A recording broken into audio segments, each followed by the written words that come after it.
Hello and welcome to Startup Champions 2.0, the show where you meet and learn from National Startup Award winning founders. In the show today, you will meet one startup champion and a special guest who is a mentor. They are Bionic and Dr. Ritesh Malik.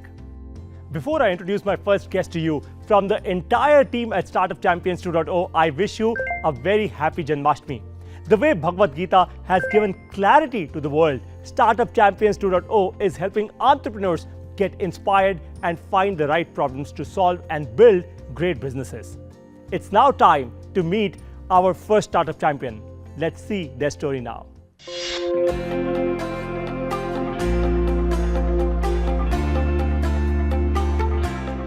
It is an entirely designed and made in India product. From around 42 raw materials that go into it, only 4 are imported. When Grippy comes into play, it is almost a fifth of the cost of those devices, and being made in India, being serviceable in India, it is a benefit to the end user. For a basic maintenance, the device doesn't need to come to us, but it can be taken to even a local watch repair shop and it can be serviced. So this is ensuring that the patient or the user, the beneficiary, doesn't have any stress after buying the device. If anyone visits our website, on the first landing page itself, they'll see a video of a person. His name is Uncle Russell and he's one of our first customers. He, after losing his hand, tried a few different options and he always had a dream of driving his car once again. After we fitted it with Grippy, he started taking his driving lessons once more. We are looking at not just a learning phase, not just a independence phase, but also a possibility of people getting back to their lives and being bread earners once more. That's the whole goal of RoboBionics and Grippy, is to empower the lives of people with solutions through the sense of touch.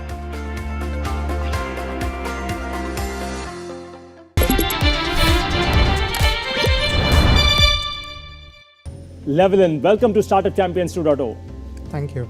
This is totally fascinating. Tell me something, how difficult was it for you to create Grippy? And why don't you also start by first showing all of our audience what exactly is Grippy, what does it do? Here you go. Sure.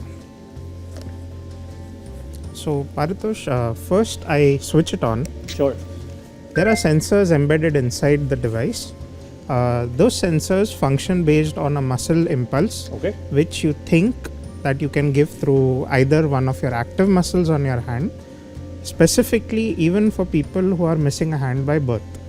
Now once that impulse is triggered, your hand will close.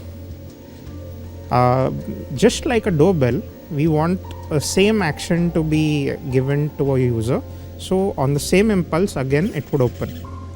That's how a basic hand function would take place. Now suppose I insert my hand in here. You can see it's taken the shape of my hand, not crushed it, and the grip is adequate enough to keep latching onto it. So that's how Grippy works. A very small addition to it is it can sense and feel and tell the person who's wearing the hand through vibrations, just like the vibration on your phone, whether it's holding a soft or a hard object, whether the hand is opening or closing, all without looking at it. Wow, this is fascinating. And this is not an easy thing to create. You've actually amalgamated software, hardware, electronics, and all of those put together. Though you are yourself a mechatronics student, so how did you make all of this possible? Just tell our viewers, how difficult or how easy was it for you to put together such a team that has created such a fascinating product? Sure. So when I joined IIT Patna in 2014, I seen a batchmate who was missing a hand, and his name is Jayant. I started observing him. I was scared at first to go and directly ask him what was wrong, and after observing him, it came to my knowledge that where a normal student could take 10 minutes to get ready and reach the classroom, Jayant used to take somewhere close to an hour and a half, and that seemed to be a real problem. He couldn't code very well like others. He faced certain difficulties in day-to-day things. In asking him how I could solve the problem, I realized some of my own shortcomings. Being a mechanical engineer who did mechatronics, I loved machines, but and the mechanics of it, but the lacking was on software or on electronics. So my friends Priyanka and Anil, one an electronics expert and the other software expert, time and again helped me develop that first prototype. And as soon as they seen Jayant use it for the first time, they were on board that we are in this with you for the long haul. So they became the co-founders. Fantastic. And that's a big lesson for all of you, because one simple success measure of a startup is how good a team do you have with you, right? If you've got great problem-solving people with you, you will always do extremely well. How did you fund this business for the very first time? Was it friends or family? Was it the fools? Who funded you really in the very first? So it all began after our incubation at the center in IIT Patna, Sure. where we applied for BIRAX grant, a Government of India entity, and that's how our journey started. Over time, various other incubators like the IIT Bombay incubator of Sign has invested. We have funded it through multiple awards that we have won. We have utilized that money towards the funding, and till now, whatever we make from our sale, we reinvested. So partially bootstrap, partially government grants. Fantastic. And this is an important lesson for all of you as well. So if you are building a biotech or a health tech startup, BIRAC helps you. A lot of funds from Government of India help you. How is your product, Levlin, different from several other international standard products available to solve a similar problem in the market? Okay, so first of all, you felt the weight of it. I did. It's just 600 grams compared to a device that weighs anywhere at a kilo and a half to 2 kilos. One problem that Jayant faced early on was a device which is called a body powered one that needs a harness to be worn. So you need the help of a second person. In this, as you see, a person can just put their hand in and it's plug and play. It immediately is able to start working. Something that we noticed when developing this device and deploying it was that the clinician who was fitting these devices also needed help, because they number only 2,500 to those 50 lakh amputees you mentioned. Wow. So a second device was developed for them which gets connected to an app to help those clinicians better evaluate the position of the sensors and how to place it well. So one is you've created something for the Indian body type. Tell me something. The environment here is very, very different from, let's say, Yes. so to say, the same environment in the UK or somewhere in the US. Right? We have a lot more humidity. We have a lot more heat here in India. Yeah. Does your device also cater to all of those conditions? Yes, it does. So a typical device would run on EMG based sensors, electromyogram. The problem with it is it relies on the surface of the skin. In India, because of the humidity, as you pointed out, there's a lot of sweating, Sure. sometimes fatigue, and all these factors cause those sensors to malfunction. So we developed our own sensors, which we call MMG, mechanomyogram. And with that, we were able to bypass a lot of these problems where our users with the sense of touch technology are able to learn to operate a single device on their very first day of evaluation within 30 minutes. Within 30 minutes? Yes. Fantastic. Wow. Big lesson for all of you. If you want to actually create a successful startup, a successful business, always remember that your customer has to be able to use your product or your service with the least possible friction and the highest possible convenience. Very, very important. Okay, my second last question to you, Levlin, is, look, sales is very, very important for every company, whether, in bionics or whether on the internet. How did you get your first customer? Where did it come from and how? Okay. So we started our development from IIT Patna. The people who volunteered to help develop this device were local farmers from the surrounding villages, and those farmers kept coming in whenever we needed them for testing it. Now it so happened that a few of them were not able to afford these devices, and when we launched in 2021 at the Global Bio India platform, it was a venture known as Karekeba Ventures who's seen the development and helped us get connected to the Bihar government. The Bihar government seen the project, they agreed to sponsor it for 3 people, and one of the early beneficiaries was that beneficiary from the Bihar government. So that's how we Fantastic. locked in our first Fantastic. order. Levlin, thank you so much for all the learnings that you've shared about your product and how, of course, you're solving this problem. Now is the time to take questions from the audience. I believe we have a question from Ms. Aditi Thakur from New Delhi. Aditi, please come on screen and ask your question to Levlin.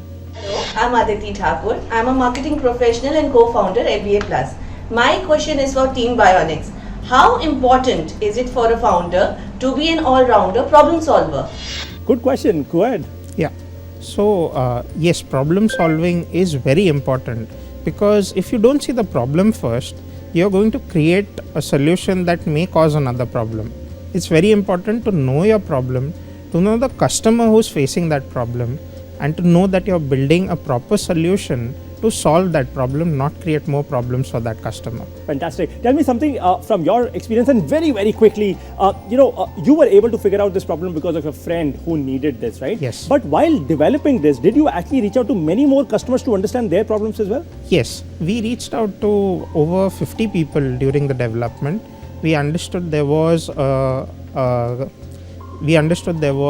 little bit hesitance towards acceptance, because they were not sure whether the quality is up to the mark. And what we did to ensure that that quality is kept at international standards is that we did a testing in an accredited laboratory that is for the international standards. So we are very proud to say that even though Grippi is made in India, it's tested as per those international standards. So, made in India product, all ready for the global market. Yes. Fantastic. On that note, Levlin, thank you so very much for being here on the Startup Champions show.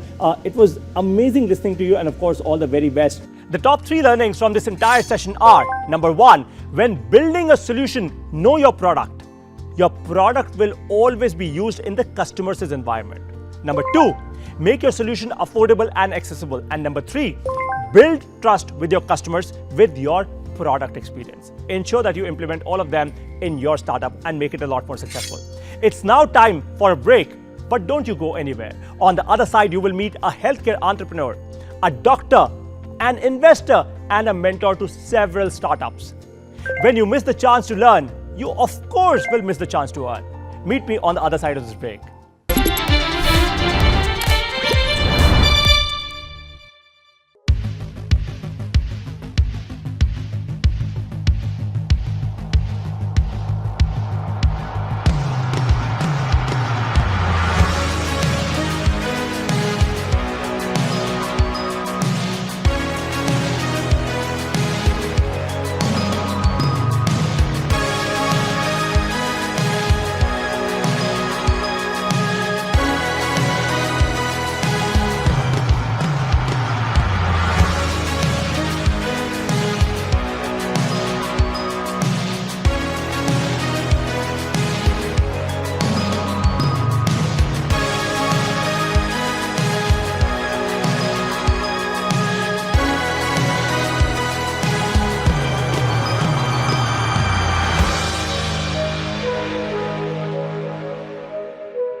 Welcome back once again to Startup Champions 2.0. It's now time to meet our special guest and, of course, the mentor, Dr. Ritesh Malik. Ritesh ji, welcome to Startup Champions 2.0. Thank you, Pari. This is going to be literally a masterclass for the millions of Indians watching this show today. No, I'm super excited. Thank you so much. So my first question to you, Ritesh ji, is look, you're a doctor, both by choice, by family, and by profession as well. And you're an entrepreneur, a very successful entrepreneur at that. And you've invested in 100 plus startups. There are just so many insights that we will get from you today. But my first question to you is that of a doctor, right? So Radix Healthcare is your venture. Just tell us a little history about Radix Healthcare. What do you do there? So typically, I hail from a family of 37 doctors. My father started this way back in, I think, 2002. Wow. And this is our 20th year. And our focus is that how do we promote community healthcare? Typically speaking, in India, healthcare is not community led. We don't talk about healthcare. Typically speaking, a society that does not talk about healthcare faces the far negative challenges of healthcare. I feel health is the single most important responsibility for a government, for a group of people, for citizens, for a family, for a corporation. Healthcare is the epitome of happiness, and healthcare by WHO's definition is not merely an absence of a disease or infirmity, but total and full well-being when it comes to physical, social and mental well-being. Wow. I think that is very important. We just feel that healthcare is that our liver is fine, our brain is fine. No, healthcare is our mood. Healthcare is our safety. Healthcare is crime around us. Healthcare is a narcissistic prevalence in our societies. What we consume finally consumes us. And for me, healthcare is not about curation. While we have 5 OTs, we have so many surgeries, everything going on, we don't like that part. We are very passionate on prevention. We have 138 crore people, 1.38 billion people. By next year, we are going to overshadow the population of China by becoming the largest population in the world. How do you manage such a large population's healthcare in an equitable way? We cannot do it by curation. We need to do it by prevention. Even today, 5 lakh kids every year in India die because of a simple disease called diarrhea, dysentery, dehydration. 5 lakh, that's probably 500,000 kids dying. Yes. We have 28 crore people, that's 280 million people worldwide, out of which 90% is curative blindness by a simple and a cheap surgery called cataract surgery. So the whole idea is healthcare needs to be very equitable, it needs to be accessible, it needs to be affordable, and at the same time it needs to be a part of our education, our society, and we need to talk about healthcare. You tell me, when do we talk about healthcare? Have you ever seen people talk about? We don't talk about healthcare, and we don't know what are the negative effects of having a soda. We don't know what are the negative effects of having a burger, and we come to know of all these things when you get a heart attack at 45. And you must be listening that people are getting heart attacks at an earlier stage because it is the imbalance of food. And it's not other people, it's me myself. I ate such a bad burger yesterday. I shouldn't have, because in 10 minutes you get a burger, but a home cooked meal, it takes time to prepare. So I think nutrition is the biggest form of healthcare. So for us, Radix is, can we impact 138 crore people? With the hospital, we cannot, but with the mindset of prevention, we can. As an entrepreneur, now you've invested in 100 plus startups. What do you tell the world today that I learned this from COVID? So a couple of things. One, Murphy's Law is for true. Whatever can go wrong will go wrong. So I think we should be prepared for the worst. Whenever we do financial outcomes, we always think that this is going to happen, but it only happens on the Excel sheet. We remove the element called the human element and the God element. I feel what COVID proved was that a small virus, and you know, virus is not permanently living. If it is inside someone's body, it is living. But if it is outside, it is a non-living crystal.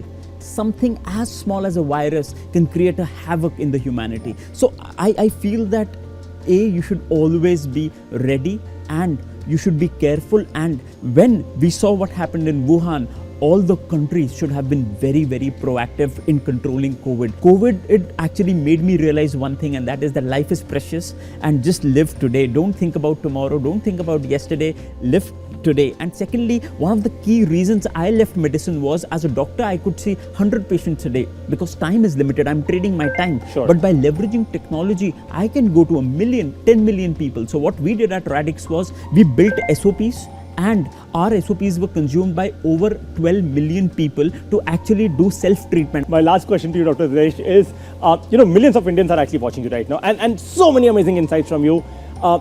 With all your energy and intent for this country, what's your message for the so many of youth? So I think the first message is that because I'm a biology student, I love Charles Darwin. The theory of natural selection, it is not the fastest who will survive. It is not the largest who will survive. It is the one who changes consistently and constantly with time. Everything is changing. Do you know, the world changes every single second. We don't know. In 1 week, your entire skin changes. And we don't even know this. These are subtle messages. As we have been given the privilege. It takes 10 raised to the power of 84 trillion to be born as a human. And we have been given a privilege, and your privilege is now. What you do today defines you. Wow. Do not be shackled by the societal locks. There's no ceiling. Everything, it doesn't matter. Your father does not have money, it doesn't matter. You don't have education, it does not matter. I did a research of the 100 richest people in the world. I thought everyone would have got their money from their forefathers. 72 people were first time billionaires, and took them only 20 years to become a billionaire. Wow. And I thought of these 72, they must have been from amazing institutes. Out of these 72, 36 never went to school. And 36 who went to schools and colleges were from extremely poor backgrounds. It does not matter from where you come. What matters is, it does not matter whether you are fair or dark. It does not matter whether you're slim or you are obese. What matters is what is there inside you. Work extremely hard, be ethical, and solve for today, and ensure that you are loyal to your practice, to your work, and work is worship. A lot of people ask me, Bhagwan kahan hai? Where is God? I say, Bhagwan, सारे भगवान ना इन हाथों या इन दिमाग के बीच में है. यही रावण है, यही राम है. Ensure that you give your best and become a Ram at what you do. Phenomenal. Dr. Ritesh, thank you so very much for joining us today at StartupChampions2.0. The top 3 learnings from this session are as follows. Number 1, your personal brand is extremely important as a startup founder. Number 2, be a problem solver like Dr. Ritesh. And number 3, invest in future problem solvers. Only when you do will you create a community of successful startup founders around you. It's now time for a very short break, but don't you go anywhere. Up next, you will learn the step number 2 of how to start a startup. Remember, this is going to be game-changing for you. So meet me on the other side of this break.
Welcome back once again to StartupChampions2.0. You earn when you learn. You all know this. It's now time to take step number 2 of how to start a startup. The step is called idea validation.